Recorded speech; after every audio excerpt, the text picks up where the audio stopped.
Bapak Ibu sekalian saya. Dan juga ini rekan saya. Gimana namanya? Tadi ditanyain apakah Angel atau Engel. Ini bisa dipanggil Angel, rekan saya. Jadi nanti mungkin beliau akan membantu saya untuk khususnya untuk sesi ini. Kemudian nanti untuk sesi berikutnya mungkin akan lebih banyak saudari Angel yang akan mendeliver bagaimana memfasilitasi Bapak Ibu sekalian untuk membuat program atau workshop ini gitu.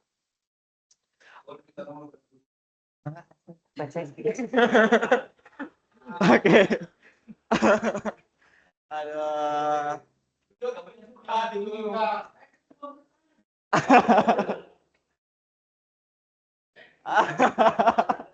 Cuman nggak berani bilang nggak boleh ya.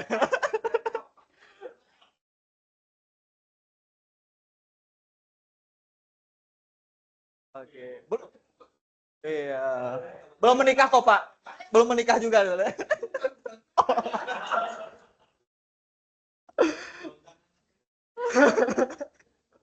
Oke. Luar biasa. Oke. Gak apa Pak. Daripada terkantuk-kantuk ya.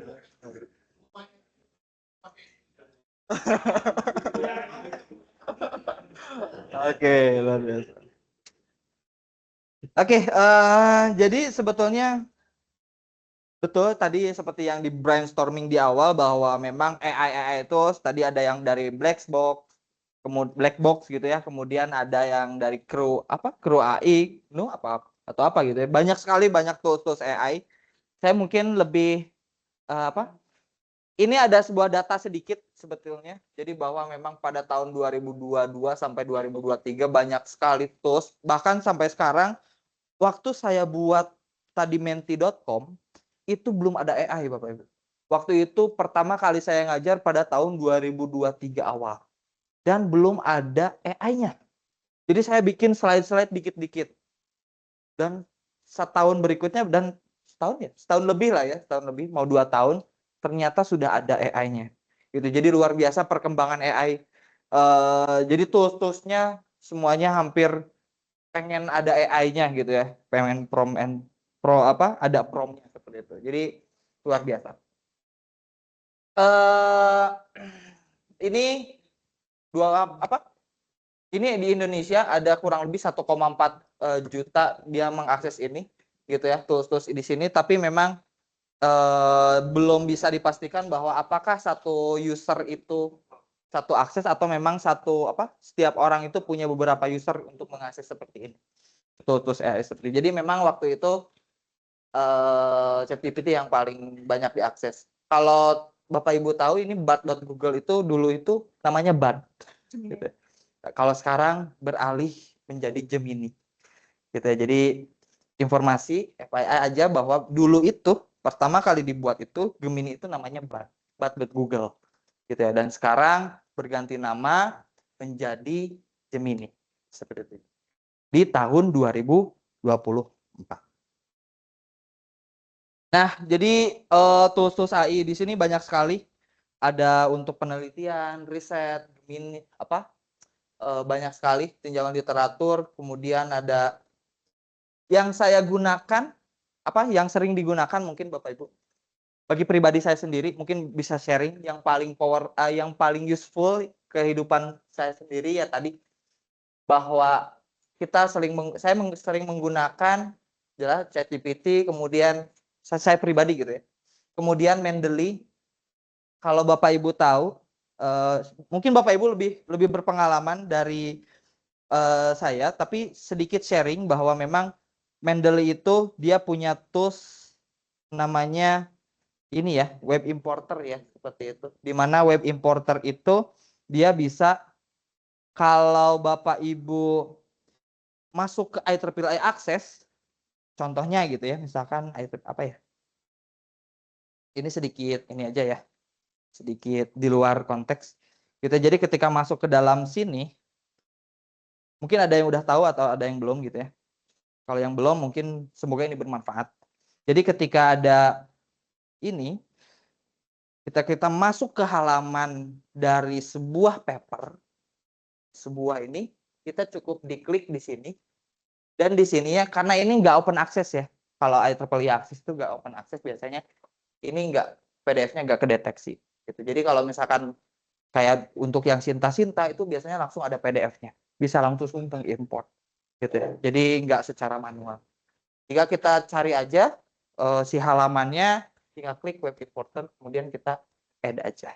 Itu FYI aja. Barangkali mungkin Bapak Ibu udah sangat berpengalaman, tapi barangkali yang belum tahu, mungkin ini akan sangat berguna bagi Bapak Ibu untuk membuat kegiatan-kegiatan seharinya. Seperti itu. Kemudian ini tools AI, kemudian ada yang sering digunakan bagi saya pribadi, mungkin Bapak Ibu punya referensi yang lain. Kemudian apa? Di sini nah ya tadi menti.com, tapi menti nggak ada di sini gitu ya. Kemudian ada jenny.ai gitu ya, barangkali Bapak Ibu pernah mendengar jenny.ai. Ada yang pernah dengar jenny.ai? Jenny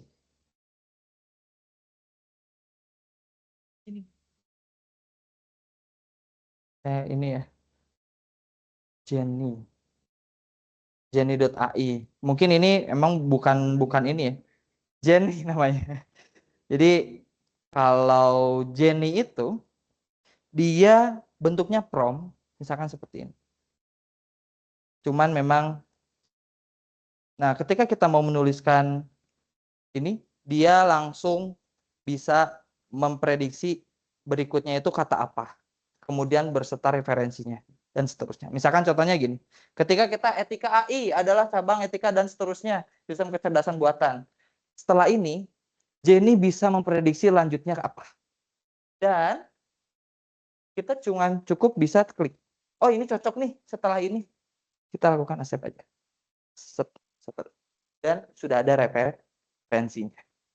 Cocok sekali bagi Bapak Ibu yang kesehariannya sering membuat apa gitu. Tadi ya seperti itu. Jadi tinjauan pustaka tinggal di accept aja. Oh ini udah ada kayaknya dan seterusnya. Kemudian tinggal accept aja. Iya ya, kadang terlalu mudah, memudahkan kita gitu. Ini ada lagi langsung accept lagi gitu. Atau try again lagi dan seterusnya. Itu adalah Jenny AI.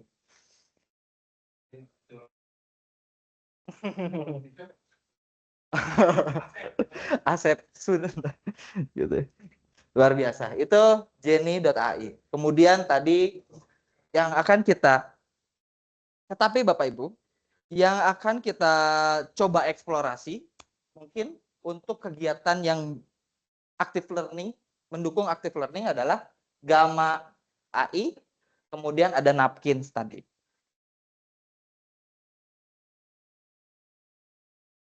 Oke ya. Jadi yang kita akan deliver itu yang pertama ChatGPT. Bagaimana ChatGPT membuat prompt-nya seperti apa. Ya. Tadi saya sudah sampaikan di awal bahwa ChatGPT itu bagaimana kita membuat prompt yang bagus seperti apa. Ini ada Gamma AI. Gamma AI itu membuat slide presentasi. Kemudian ada Napkin. Napkin itu membuat mind map. Jadi ketika ada prompt, kemudian di sini kita buat sebuah mind map. Mentimeter yang sudah tadi kita demokan juga, kita sama-sama melihat bagaimana membuat quiz yang lebih interaktif. Ya, ini prompt engineer. Ternyata Bapak Ibu ada prompt engineer gitu. Jadi kalau prompt itu adalah perintah atau instruksi yang kita berikan. Kalau prompt engineer ada cara atau teknik membuat prompt. Gitu ya. Jadi memang ternyata Bapak Ibu teknik prompt teknik untuk membuat prompt itu banyak sekali dan ada teorinya ternyata gitu ya. Banyak sekali teori untuk membuat prompt. Ada yang namanya zero shot gitu ya. Kemudian ini khusus untuk apa? Khusus untuk new task, task yang baru. Mana yang task ini ada metode-metodenya ternyata. Kemudian untuk reasoning dan logic ternyata ada metodenya juga. Kemudian untuk dan seterusnya. Jadi setiap prompt itu punya caranya tersendiri. Nah, Bapak Ibu, Pak, bagaimana mendapatkan ini? Nah, saya dapatin ini gitu ya. Ini dapat dari AI juga. Namanya konsensus.ai. Ada yang pernah tahu konsensus.ai? Pernah dengar ya? Apa sih konsensus.ai? Jadi konsensus mirip-mirip dengan ChatGPT, tapi dengan adanya konsensus dia lebih cocok untuk akademik.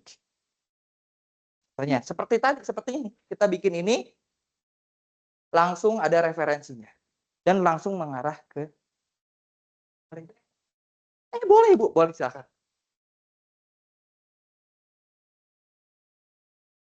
Betul. Betul.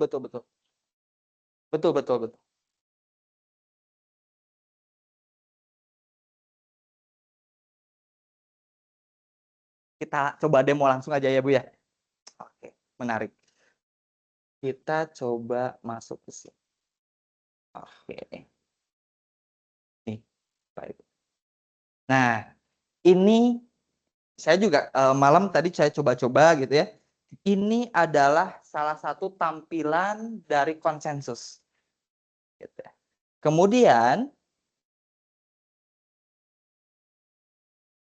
ini adalah, nah ini adalah tampilan dari, ini saya juga, ini adalah tampilan dari ChatGPT.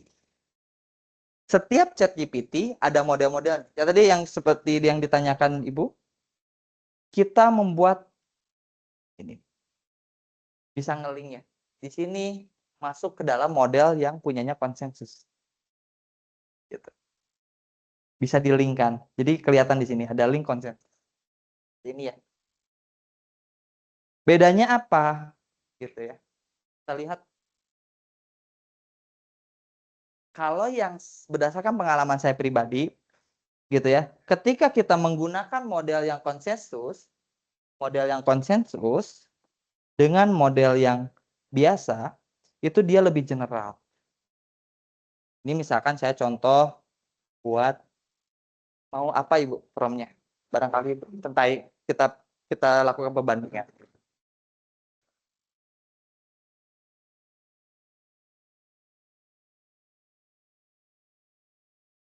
Nah, ini menggunakan ChatGPT ya. Seperti itu. Berikan saya materi atau misalkan jurnal terkait apa ya? KAI. Nah, gini ya. Gitu. Ini menggunakan ChatGPT. Kita lakukan. Nah, bentuknya seperti ini ya. Gitu. Sama seperti ini. Kalau kita menggunakan konsensus, kita lihat. Dengan prompt yang sama,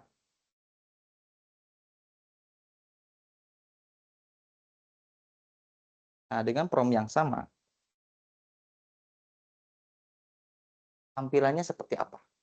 Biar kita diskusi aja, hasilnya seperti apa sih menurut Bapak Ibu? Nah, langsung, apakah mengingat pentingnya? Apakah? Nah, seperti itu. Beda ya tampilannya. Jadi dia langsung mendeliver ke paper yang ada. Bagaimana kalau lihat dari konsensusnya? Tampilan dari konsensus. Coba kita newtril. Ini adalah tampilan. Jadi kita lakukan 3 perbandingan.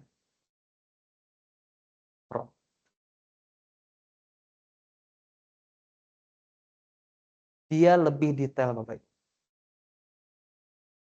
Seperti ini tampilannya. Bahwa berikut adalah jurnal-jurnal, kemudian citasinya seperti apa. Dan kita bisa langsung klik delay ya. Klik detailnya. Seperti langsung ngedeliver, langsung ke full text-nya dan seterusnya.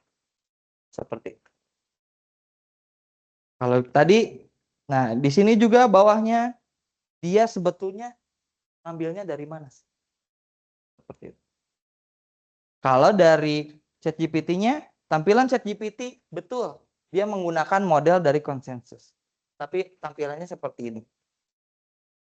Cukup ini cukup detail dan bisa merefer juga. Tapi saya kurang tahu apakah ini memang betul atau tidak. Tapi dia merefer langsung ke konsensus Bapak Ibu. Jadi kalau dilihat di bawahnya konsensus.app. Jadi bukan langsung merefer ke paper, tapi merefer ke konsensus. Karena model yang digunakan adalah model yang konsensus.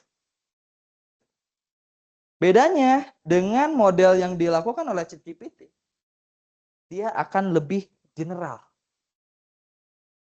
Seperti ini. Boleh, silahkan Bapak Ibu. Coba. Boleh. Mau seperti apa Ibu? Yang mana Bu? Betul.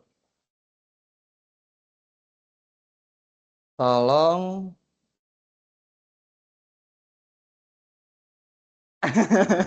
Betul. Tolong berikan bahasa. Ya. Tolong berikan referensinya. Tolong berikan. Bisa seperti ini.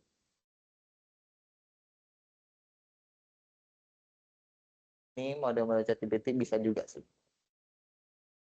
Ini bisa ngaling juga sebetulnya. Nah, kemudian yang perlu di notes juga, mungkin ini menggunakan GPT model-model ChatGPT ya. Biasanya banyak sekali model-model ChatGPT Bapak Ibu ada sesuai dengan kebutuhannya masing-masing. Kita juga akan mungkin Bapak Ibu punya pengalaman yang lebih banyak, tapi sebagai barangkali ada yang belum tahu bahwa model-model ChatGPT itu sesuai dengan kebutuhannya juga gitu ya. Kenapa? Yang pertama alasannya kenapa banyak model seperti ini? Kenapa kita udah satu model aja gitu ya. Yang pertama memang alasan bisnis mungkin Bapak Ibu. Jadi ChatGPT ketika kita mau menggunakan yang lebih deep lagi, kita menggunakan GPT 4.5. Ini untuk writing dan exploring ide. Jadi dengan adanya perbedaan model-model seperti ini, mungkin pengen lebih explore lagi, pengen lebih ini lagi berbayar. Seperti itu. Dia harusnya lebih detail karena komputasi yang dia gunakan selain dengan model bisnis, komputasi yang digunakan adalah lebih besar. Sehingga dibatasi sebetulnya user-user mana aja yang bisa akses seperti itu. Maka dengan orang yang user yang bayar lebih besar, baru bisa apa namanya? Bisa mendapatkan akses model seperti itu. Seperti itu. Gimana Bu? Mau dieksplor lagi? Sudah cukup ya. Nah, jadi memang tools-tools tadi gitu ya. Ini yang saya gunakan ketika saya mau mengeksplor, ketika berhubungannya dengan, kalau bagi saya nyaman tampilan itu adalah menggunakan konsensus. Gitu ya. Konsensus, model konsensus, karena model konsensus ketika kita buat itu dia langsung ada citasinya. Dan yang lebih nyamannya lagi adalah kita bisa mana ya ini? Kita bisa setting sebetulnya referensinya itu sampai mana. Gitu ya. Maksudnya referensi yang kita gunakan itu mau tahun berapa sampai tahun berapa. Itu bisa dikasih di rentang di konsensus. Jadi lebih spesifik sih sebetulnya. Bisa menggunakan ChatGPT bisa. Kita cuman memang ChatGPT ya tergantung prompt-nya. Karena spesifiknya kan lebih umum ya, general. Jadi tergantung prompt yang kita gunakan sehingga ChatGPT bisa sesuai dengan kemauan apa yang kita inginkan. Kalau konsensus itu memang dibuat untuk riset, dibuat untuk akademik, sehingga konsensus bisa tahu sebetulnya referensi-referensi sampai mana. Ya. Nah ini cocok untuk apa? Apakah ya mungkin ini agak semoga membantu saja gitu ya. Walaupun memang secara tidak langsung membuat apa secara tidak langsung ke dalam active learning-nya gitu ya, seperti itu. Cuman ketika membuat PowerPoint, mungkin teman-teman mahasiswa akan lebih senang gitu ya, ketika oh ini fakta-fakta sekarang gitu. Fakta-fakta terkini tahun 2025 gitu ya. Kita cari, oh ini sebetulnya ini loh prompt engineer, fakta-faktanya seperti ini. Cara mencarinya seperti itu. Seperti itu. Nah, ini ternyata teknik prompting itu banyak Bapak Ibu. Ada Zero yang tadi ini banyak banget. Ini contohnya ya. Ada Zero Shot, kemudian Few Shot, banyak banget. Ini penjelasannya, ini salah kita ambil salah beberapa gitu ya. Cara instruksi langsung tanpa contoh. Jadi kalau Zero Shot itu dia tanpa contoh. Cocok untuk tugas sederhana atau data yang terbatas atau untuk memulai. Seperti itu. Few Shot dikasih dulu. Kalau Few Shot cocok untuk apa? Tugas yang cukup kompleks. Jadi kalau kita mau menyesuaikan keinginan kita harus kasih contoh dulu. Contohnya apa? Contohnya apa gitu ya. Beberapa contoh. Gitu. Baru LLM bisa sampai mengikuti apa yang kita inginkan. Ada chain dan seterusnya. Banyak banget gitu ya cara-caranya. Gitu, sesuai dengan kebutuhan apa yang kita inginkan. Ya, kurang lebih ada 3 saya kira yang sering yang bisa kita lakukan ketika prompting itu. Kita bisa menggunakan 3 ini juga sebetulnya cukup gitu ya. Tapi kalau misalkan mau lebih detail, mau bisa diekspor lagi, ya tadi banyak sekali gitu ya. Banyak sekali metode yang kita bisa gunakan. Oh Pak, saya mau tentang ini gitu ya, tentang managing emosi gitu ya, dan seterusnya. Ini ada teori bagaimana prompting untuk mengecek emosi. Seperti itu, kurang lebih seperti itu. Waktu saya tidak sesuai buat promptingnya untuk menyalahkan ini gimana? Gimana? Membantu, lebih membantu. Gimana? Betul, betul, betul. Belum. Betul. Betul, betul, betul. Memang seharusnya secara ini ya generate data. Misalkan data penelitian saya baru 10 gitu ya. Ya, bisa di data. Melakukan penelitian yang sebenarnya gitu ya. Ya betul, Pak. Jadi memang seperti itu.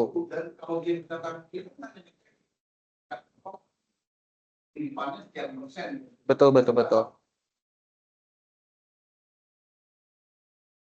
Cara mengatasinya ya, Pak ya.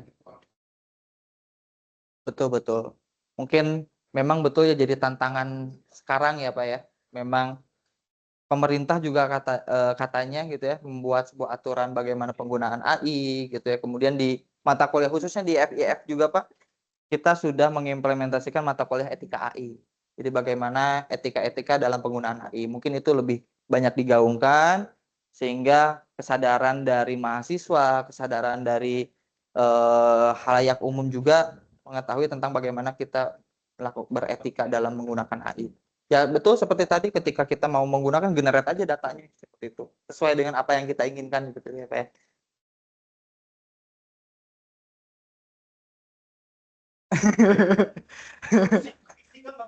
Fisik kagak perlu.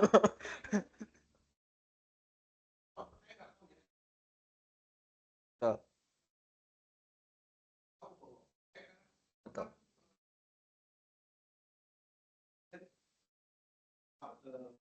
Betul, betul.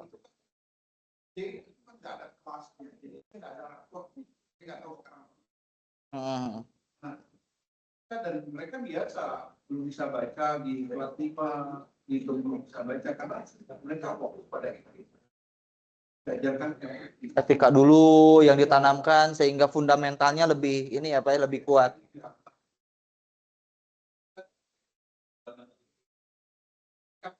Betul, betul, betul, betul. Terus. Iya, ya. PR.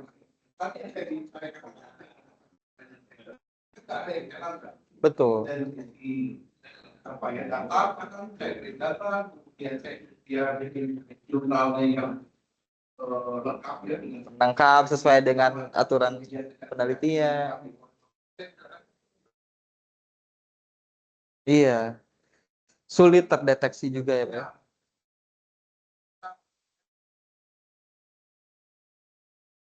Harus digaungkan, harus ditanamkan secara fundamental ya, Pak. PR kita bersama. Jadi yang dokter itu Iya, dicabut ini ya. Iya, betul. Ketika AI ya. Oke ya, Bapak Ibu. Ini sebuah tantangan, betul Bapak Ibu. Jadi memang ketika ada AI juga ada tantangannya juga gitu. Dan seterusnya. Kemudian memang AI juga ada keterbatasan juga, menghasilkan output berdasarkan data dan seterusnya. Mungkin kita akan melakukan hands on. Kalau untuk prompting mungkin di ChatGPT ini ada, mohon di share nanti materinya. Oke, baik Bapak Ibu. Nanti di share materinya. Nah ini kalau ChatGPT tadi, terima kasih. Dengan Ibu siapa tadi teh? Bu Maya. Terima kasih Bu Maya. Jadi tadi udah apa? Memberikan contoh gitu ya bagaimana. Betul. Berikan contoh seperti itu ke ChatGPT. Saya kira ChatGPT sangat familiar terhadap Bapak Ibu. Kemudian untuk mencari materi, untuk membuat seperti apa tadi seperti itu. Kemudian prompting juga mungkin saya cuma men-trigger saja. Nah, kemudian bagaimana terkait aplikasi lain? Kan tadi saya sudah mencontohkan ada konsensus. Kemudian saya coba akan contohkan bentuknya gamma applet. Gamma app. Nanti ini ya. Gamma app, maaf. Ini Menti tadi udah di deliver. Nah, seperti ini. Nah, coba Bapak Ibu bisa buka namanya Napkin. Napkin.ai seperti ini. Kemudian silahkan Bapak Ibu kalau misalkan yang belum sign in, silahkan ya. Napkin namanya. Napkin.ai. Napkin. Napkin. AI gitu. Ya, Bapak Ibu. Napkin.ai itu apa gitu ya. Jadi seperti yang tadi saya sampaikan, Napkin itu dia bisa menggenerate gambar dari beberapa kata yang kita gunakan. Contohnya tadi brainstorming, kita coba ulang ya. Draft AI. Nah, di sini. Gitu kan. Brainstorming etika AI. Kita generate. Kita coba lakukan itu. Maka akan muncul seperti ini. Banyak sekali gitu. Idenya, key value-nya, dan seterusnya. Nah, misalkan guidance prinsip etika. Kita coba gunakan atau kita visualisasikan. Di sini, kalau Bapak Ibu lihat di sini ada ini ya, ada generate visual. Nah, mau sampai mana? Ini dari sini sampai sini. Tapi kita coba generate visualnya dari sini. Semuanya. Kita cukup tinggal blok aja. Atau saya pengen memvisualisasikannya dari ini aja deh. Maka kita tinggal generate seperti itu. Tunggu.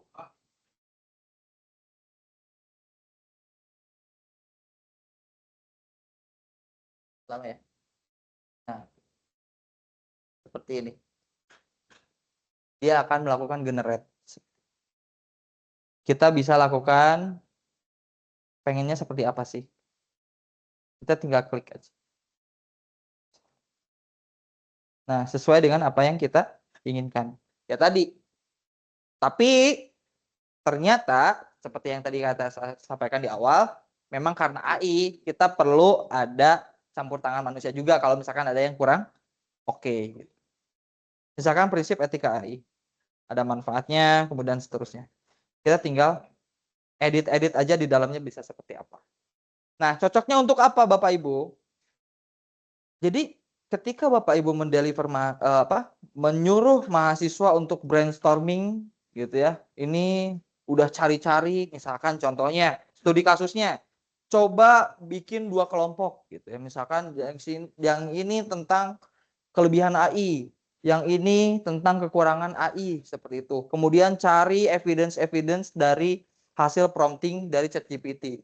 Kemudian kita diskusikan dan presentasikan berbentuk dengan seperti ini. Kan kalau disuruh visualisasikan dulu ketika buat PPT dulu, kebanyakan anak-anak itu udah aja copy paste aja. Copy paste dari prompt, copy paste dari hasilnya, dan dia hanya ketika presentasi hanya membaca apa? Membaca kata, membaca paragraf gitu ya. Beda hanya coba kita instruksikan gunakan mind map-nya. Coba create mind map seperti apa. Gitu ya. Sehingga mahasiswa tadi betul kata Bapak terdorong untuk berdiskusi secara aktif, terdorong untuk secara sosialnya bisa mempresent apa yang mereka mereka temukan dalam hasil prompt dari ChatGPT atau dan sebagainya. Seperti itu ya, Bapak Ibu. Nah, ini adalah seperti bentar, saya coba close di bawah. Next step. Saya coba hapus. Nah, bagaimana kalau kita mau saya secara keseluruhan. Jadi gampangnya adalah tinggal blok aja seluruhannya. Seperti saya mau membuat visualisasi keseluruhan, tinggal blok aja seluruh. Seperti itu. Itu adalah prinsip cara penggunaan napkin. Napkin ini cocok untuk kita lakukan setelah brainstorming, kemudian untuk mempresentasikan biar lebih cepat. Hanya Bapak Ibu mungkin di kelasnya setelah brainstorming suruh saja presentasi sehingga mereka bisa terpaham gitu apa yang materinya. Ini bisa dari AI, generate AI, bisa dari import for file. Dari file. Saya coba contohkan misalkan saya punya file bab 3. Saya kurasa saya belum coba apakah ini bekerjanya seperti apa. Contohnya, saya punya modul Bapak Ibu. Modul praktikum tentang konsep OOP.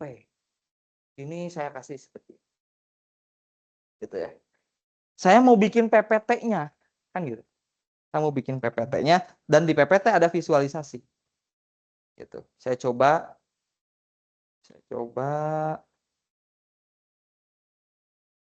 masukkan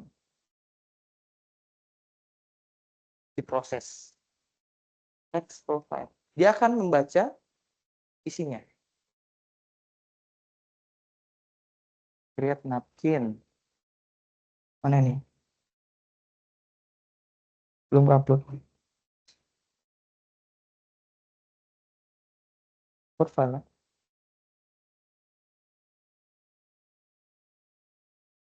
Bab 3.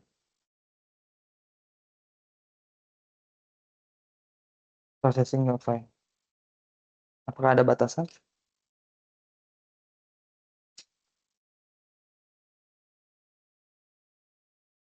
Nah ini Bapak. Jadi dia akan masuk seperti ini. Dia akan generate seperti ini. Kita bisa jadi seperti ini, masuk filenya. Kemudian kita tinggal masukin aja. Jadi cara membuat PPT yang lebih sederhana ya kurang lebih seperti itu. Jadi kita bisa langsung PPT-nya saya mau ini ada tab yang lain ya. Kurang lebih seperti itu. Pilot continue editing. Ini bisa dieksplor itu. Saya misalkan tuh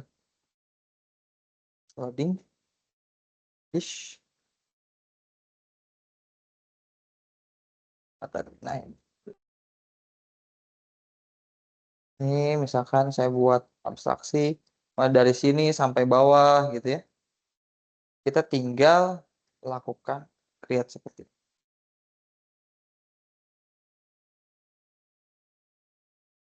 Kita tinggal cocok-cocokkan saja. Mana yang paling memungkinkan gitu ya.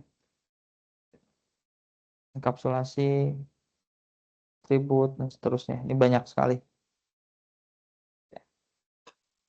Efisiensi, observasi, dan seterusnya. Oke ya. Kurang lebih seperti itu, Bapak Ibu. Nah, kemudian tools yang kedua, ada pertanyaan barangkali terkait ini? Cukup? Ilustrasi, tinggal blok saja, masukin seperti ini. Jadi, kurang lebih seperti itu. Kemudian tools yang kedua, salah satu tools yang kedua adalah Gamma App.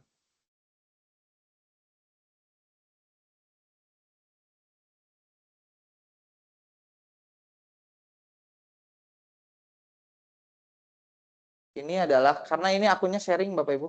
Jadi ini teman-teman yang lain membuat PowerPoint. Jadi tugas untuk tujuan utama dari Gamma itu adalah membuat sebuah PowerPoint. Gitu ya. Membuat sebuah slide presentasi. Kita coba buatkan ini. Tempel dalam teks atau buat dari prompt. Misalkan buatkan saya materi presentasi terkait etika AI. Garis besar. Nah, jadi di slide yang pertama ini terkait tentang etikanya, kemudian poin-poinnya secara garis besarnya.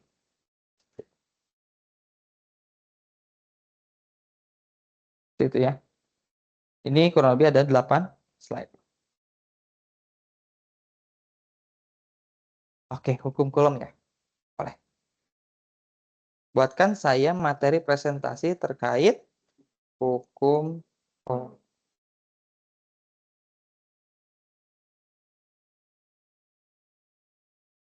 Ya, seperti ini betul Bapak?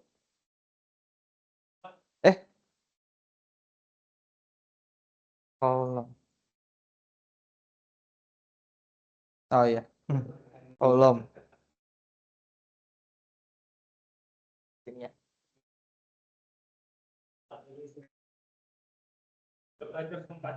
Iya. Nanti bentuknya seperti apa ya? Kita coba.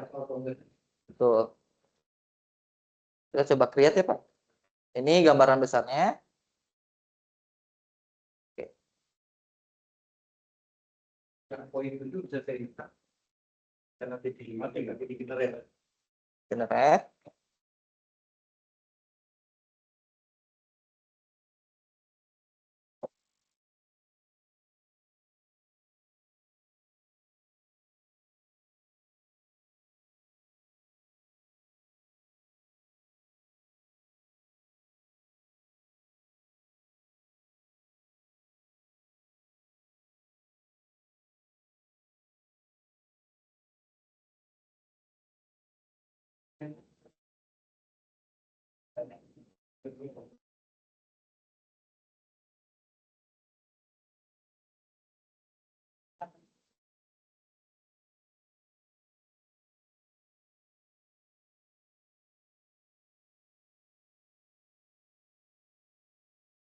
Gimana Pak?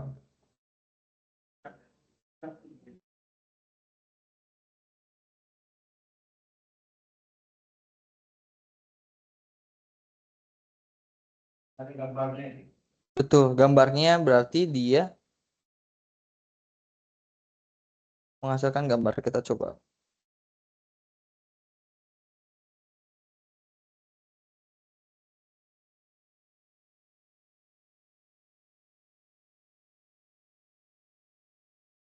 Iya, Pak.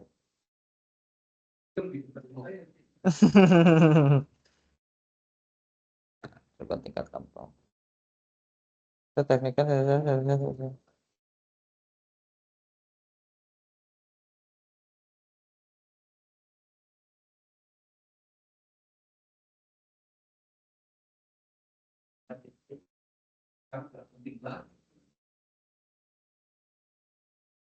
kenapa nih masalah? Masalah terlalu banyak permintaan. Ya, berarti harus ini ya, terlalu banyak ini. Nunggu dulu. Seperti itu. Iya, gitu. Gak kebayang. Jadi ada keterbatasan juga ya, gitu. Jadi kalau misalkan visualisasi, kalau menurut Bapak, saya bertanya, kalau misalkan ini dari visualisasi seperti ini, apakah menunjang dari yang inginkan? Oh, boleh, Pak.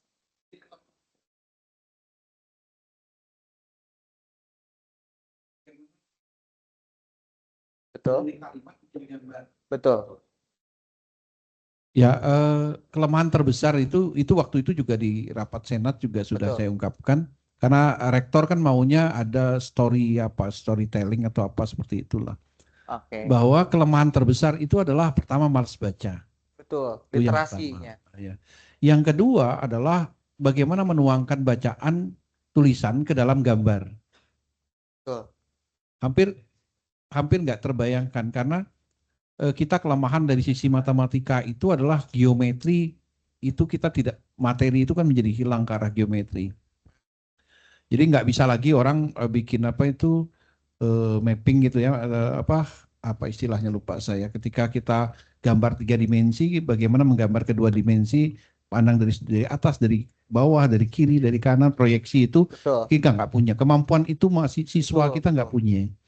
Kemudian yang kedua adalah bagaimana kemampuan mereka dari gambar membahasakan dalam kalimat. Nah, ini menjadi sebuah yang mesti kita perhatikan. Makanya sebelum ke sini maksud saya Betul. Peserta didik itu harus dilengkapi dengan 2 hal itu. Karena pengalaman saya ngajar kemarin juga sesuatu, apa syarat untuk menerapkan rumus ini? Betul. Ya kami lupa Pak. Jadi jawab paling gampang mereka akan bilang lupa. Terus saya bilang kan ada di slide, baca dulu dong slide-nya. Betul, betul, Slide itu ada, coba buka slide tentang ini. betul. Dan itu saya nunggu sampai 10 menit, 15 menit, nggak dibaca. Hanya menanyakan itu ya, hanya menanyakan bahwa apa syarat untuk itu. Nggak dibaca. Ketika dibaca juga dia hanya sekedar baca dan tidak memahami itu. Ya. Itu yang maksud saya, ini yang mesti kita tekankan. Nah, saya berharap bahwa AI bisa meyakinkan saya untuk membawa mereka ke sana gitu loh. Itu yang mungkin saya juga perlu mengingatkan, itu pengalaman saya nggak tahu kalau dosen yang lain. Ya kan mungkin mereka lebih ngerti dari saya. Saya hanya lama saja ngajarnya. Saya ngajar sejak tahun 87, jadi berapa tahun ya? 87. Hah? Belum lahir. Belum lahir ya. Oh iya. Saya ngajar sejak 87, Bu. Oh, baru 2 dan 8 berarti 10 ya. Jadi itu yang mestinya kita Betul ya, betul. ini Bagaimana gitu. analisis dari teman-teman Jadi mahasiswa? boro-boro menganalisis gitu, baca aja dia. Jadi menuangkan karena konsep. Jadi sekarang saya terpaksa memaksa mahasiswa itu untuk mengerjakan tugas itu tidak diketik tapi tulis tangan. Betul. Karena tulis tangan itu proses menulis dan memahami dan membaca itu ada hal ini. Tapi itu tidak populer juga. Hati-hati ya, nanti edomnya jelek gitu. Saya yang bikin edom, saya kena edom jelek juga gitu loh. Tapi ya itu kita perlu perhatikan maksud saya. Betul, betul, Ya, Pak. makasih. Saya juga setuju, Pak, terkait. Saya kira gini loh, Pak. Ini saya juga berbicara tentang pengalaman pribadi ya, Pak ya. Jadi ketika belajar pemrograman, waktu itu kan sangat mudah menggunakan AI. Memang ketika dia dibebaskan, ketika mengajar pemrograman, itu semuanya generate AI semua.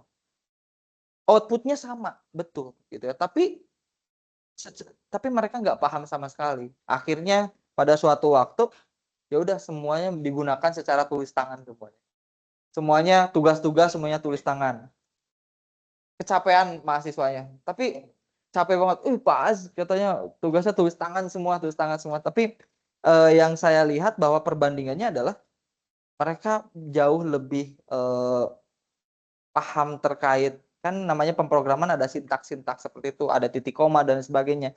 Kalau misalkan ketika di live coding itu banyak error. Kalau misalkan yang biar ketika kan saya 2 semester ya, semester pertama belum tulis tangan gitu kan. Tapi semester 2 ini kok ketika live coding ini sangat kurang banget. Saya misalkan contohnya menulis ini aja, ada titik koma kan Java kan, harus ada titik koma dan seterusnya. Itu mereka cari, ini masalahnya apa? Ini masalahnya apa? Gitu ya. Padahal itu cuma kurang titik koma dan buka kurung. Seperti itu. Makanya ketika semester 2 di deliver adalah ternyata menggunakan secara teknik konvensional itu bahkan masih cukup efektif untuk memberikan pemahaman terhadap mahasiswa. Artinya bahwa memang secara sisi teknologi ini sangat membantu. Tapi untuk memahami cara pemahaman mahasiswa, ternyata kita juga masih bisa mengadopsi teknik-teknik yang konvensional. Seperti itu. Emang diharapkan ini, kita harapkan secara kedepannya bagaimana kita ada sebuah training, sebuah cara atau sebuah metode, mungkin orang-orang teknik pendidikan gitu ya, ada kalau di dalam pendidikan ada namanya Tekpen gitu ya, teknik pendidikan, bagaimana beliau ini bisa merumuskan caranya bagaimana AI ini sangat membantu proses pembelajaran seperti demikian. Saya nggak tahu apakah jawabannya seperti apa. Mudah-mudahan ini bisa terjawab di kemudian hari sehingga AI ini bisa dapat powerful untuk menganalisis, powerful untuk bisa menciptakan pola pikir siswa-siswa atau mahasiswa sehingga outputnya sama dengan cara konvensional, kemudian dengan cara seperti demikian. Seperti itu mungkin pengalaman pribadi. Kemudian saya izin lanjutkan Bapak Ibu. Untuk tools AI memang banyak sekali. Jadi memang Bapak Ibu bisa secara eksplisit ya. Maksudnya saya tidak terlalu detail terkait ini karena ini terkait tools. Jadi cara penggunaan tools ini bisa dieksplor Bapak Ibu di rumah, kemudian atau misalkan mengajarkan seperti apa, membuat sebuah visualisasi itu seperti apa, kemudian ini bisa dieksplor masing-masing. Karena secara prinsip ya tools ini ya seperti ini, ya. Cara buat generate gambar dan seterusnya. Kemudian, nah ini saya coba berikan salah satu contoh gitu ya, bahwa ketika mau pembelajaran di kelas gitu ya, ini bisa dilakukan seperti ini. Bagaimana cara belajar di kelas atau pembelajaran di kelas dengan memanfaatkan tools AI. Salah satunya contoh yang tadi mungkin ya, menggenerate quiz dan sebagainya menggunakan Mentimeter, kemudian membuat sebuah diskusi gitu ya. Coba ke mahasiswa tampilkan prompt ini, kemudian jelaskan algoritma Astar, kemudian jelaskan dan seterusnya, kemudian bandingkan hasilnya. Ketika dibuat mereka membuat misalkan dibagi kelompok, dibuat untuk membuat prompt ini, kemudian buatkan PPT-nya, buatkan visualisasinya. Mungkin itu cukup beberapa menit ya. Kalau maksudnya ketika menggunakan AI yang tadi, dia bisa generate sehingga waktu misalkan kan kita di kelas tatap muka itu mungkin 2-3 jam. Ini bisa tereksplor. Bayangkan kalau tidak menggunakan AI, maka ini tidak akan tereksplor. Gitu ya, harus bikin PowerPoint sendiri gitu dan seterusnya. Tapi dengan caranya AI ini akan mengurangi waktu kita sehingga mungkin bisa salah satu cara ini bisa diterapkan di mahasiswa. Oke, tugaskan buat prompt ini gitu ya ke mahasiswa, kemudian bandingkan kemudian diskusikan, kemudian presentasikan menggunakan presentasi yang sudah dibuatkan sama Napkin AI, kemudian slide-nya dibuatkan oleh Gamma Up, Gamma gitu ya. Ini bentuknya diskusi gitu ya. Ini buat prom yang mendorong mahasiswa untuk memahami konsep dasar.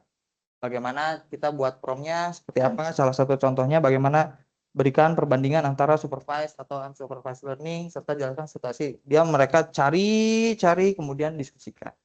Mungkin lebih seperti itu. Atau bentuknya kayak studi kasus. Misalkan ada yang pro, ada yang kontra. Ini yang etika AI yang pro, coba carikan. Ini yang kontra. Kemudian buatkan PowerPoint-nya, kemudian kita gabungkan, dilakukan presentasi. Sehingga itu bentuknya lebih partisipatif dan bentuknya lebih kolaboratif. Seperti itu. Terkait bagaimana cara implementasinya, kemudian bagaimana cara di kelasnya masing-masing, saya yakin bahwa Bapak Ibu cukup banyak pengalaman gitu ya terkait bagaimana metode pembelajaran yang sangat efektif di kelasnya masing-masing. Seperti itu. Itu saja yang bisa saya sampaikan. Kemudian memang tidak semua AI sebetulnya masih dalam ini ya. Si AI itu bentuknya adalah mempermudah. Jadi ada efek manusianya juga, kita harus cek juga bahwa AI itu cukup oke atau belum gitu, seperti itu ya. Jadi kita harus koreksi juga seperti itu. Gitu aja secara fasilitatornya gitu, cara materinya udah cukup. Barangkali Bapak Ibu ada pertanyaan atau ada masukan.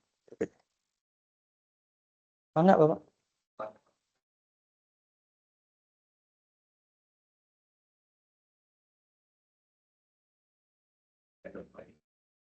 Lisensinya ya? Betul. Iya, betul. Kita coba explore ya lisensinya masing-masing.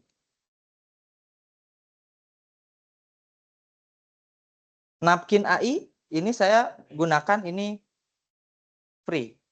Jadi ada lisensi yang ininya ya, yang premiumnya, tapi ini saya gunakan secara free.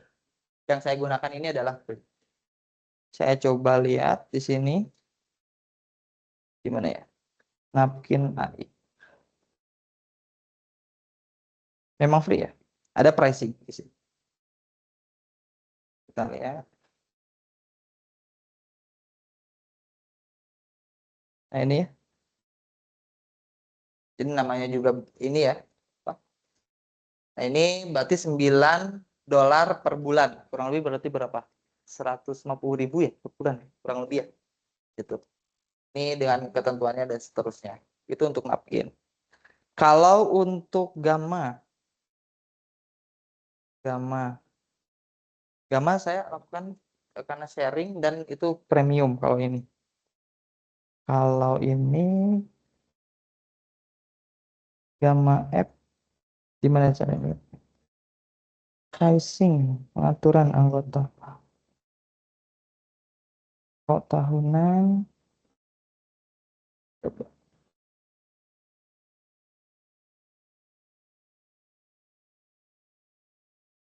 Plan in price.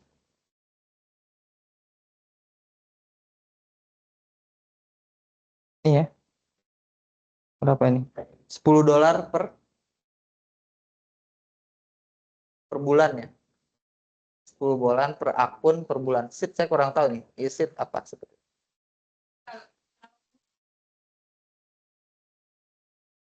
Sharing-sharing gitu ya. Kurang lebih 50 ribuan gitu ya. Saya coba lihat. Nah, ini ada yang 17.000 dan seterusnya gitu ya. Jadi kalau untuk mengekspor ini cukup oke ya. Jadi akun sharing satu akun dipakai bersama gitu ya.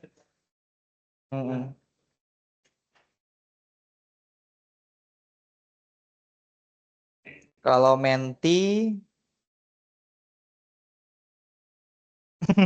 gimana mereka ya? Kalau Mentimeter itu yang tadi gitu ya.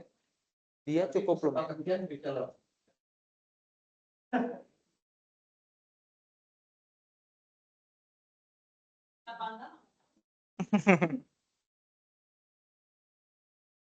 Dibayar nanti gitu ya. Kalau untuk Menti ini $13 per presenter, per orang, per user berarti ya. Kemudian ini, jadi kalau yang free bisa digunakan Bapak Ibu. Yang free bisa digunakan, multiple choice bentuknya bisa word cloud, polling, quiz, dan seterusnya. Open access juga, cuman memang terbatas secara partisipan. Jadi kalau partisipannya sampai 100 orang, 200 orang, atau biasanya bentuknya seminar, sebaiknya gunakan yang lebih berbayar seperti itu. Kemudian desainnya ini dia bisa lebih fleksibel akses. Cuman ini juga ada buat teacher dan student. Nah, kalau misalkan teacher dia lebih murah harusnya. Tas.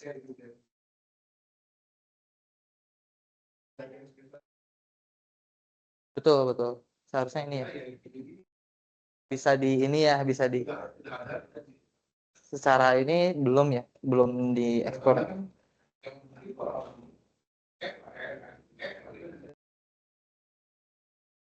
Betul. Jadi memang kita juga saya juga termasuk ke dalam tim namanya Satgas AI, Bapak. Jadi rencananya FIF itu dia mau ngikutin pusat ya. Si pusat itu kan dia berbicara tentang AI. Jadi pengen AI fakulti. Jadi fakultas yang berprinsip dengan AI. Jadi banyak hal yang sedang kami coba canangkan. Salah satunya adalah bagaimana dari sisi pembelajaran penggunaan AI, kemudian bagaimana dalam sisi administrasinya. Kita sedang mengembangkan, rencananya kita mau mengembangkan LLM yang berbasiskan AI, di mana secara administrasi mahasiswa kita bisa langsung chat mau kemana, mau ke ini gitu. Atau misalkan secara administrasi bagaimana caranya untuk mengurus SKTA. Jadi rencananya mau seperti itu. Jadi mohon dukungan Bapak Ibu semua, semoga itu bisa lancar. Kurang lebih seperti itu Bapak Ibu. Tools AI memang tools AI ini masih berbayar. Jadi tapi memang tadi ada solusinya, ada di Shopee atau akun-akun sharing. Kemudian di ChatGPT juga saya punya kelompok sendiri. Kita satu akun bisa dibareng dengan 3 sampai 5 orang gitu, seperti itu. Jadi ChatGPT Premium juga seperti itu. Seperti itu, barangkali sekali lagi ada yang perlu didiskusikan kembali, Bapak Ibu. Dari yang online, barangkali. Apakah ada yang didiskusikan? Cukup?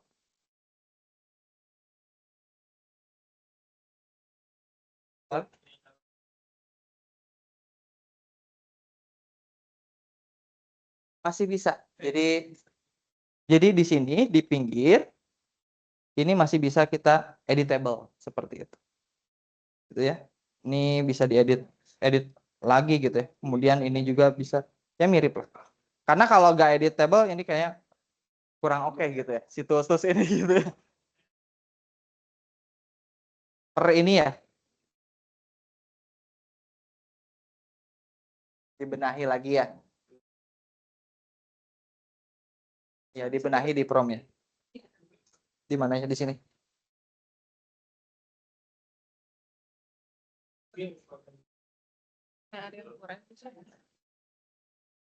Nah, ini bisa. Nah, betul. Di sini. Betul. Betul.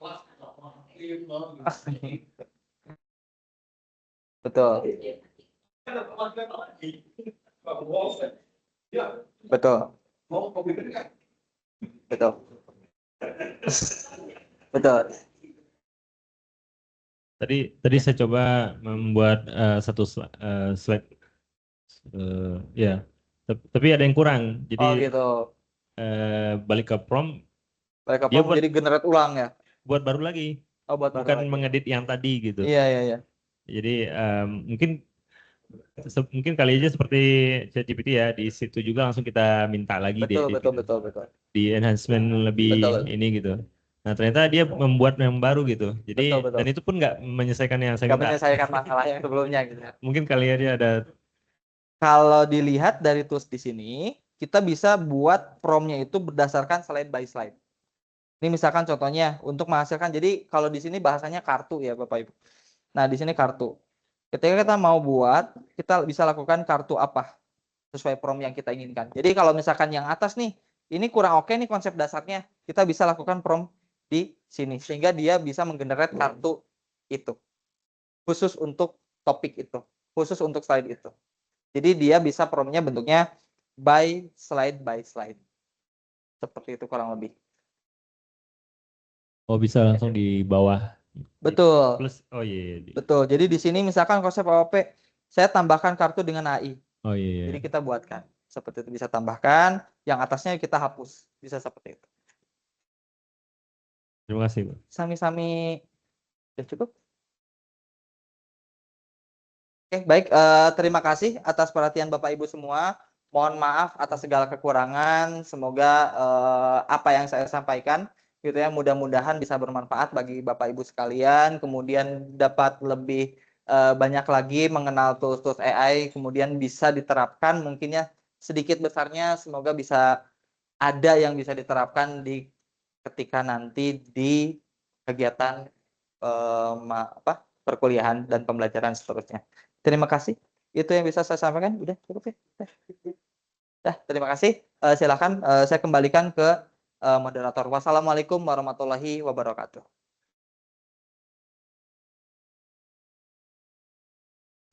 Izin Bapak Ibu, karena sesi yang saat ini sudah selesai, kita bisa istirahat dulu, istirahat sholat makan. Di luar sudah disediakan juga untuk makan siangnya. Boleh Pak, baru sholat. Istirahat sholat makan isoma.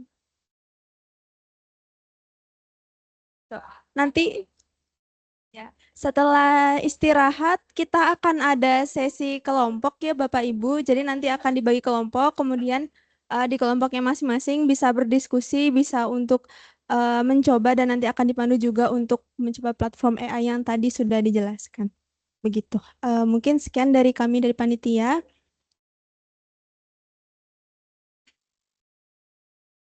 Izin dipersilakan ya Bapak Ibu. Terima kasih.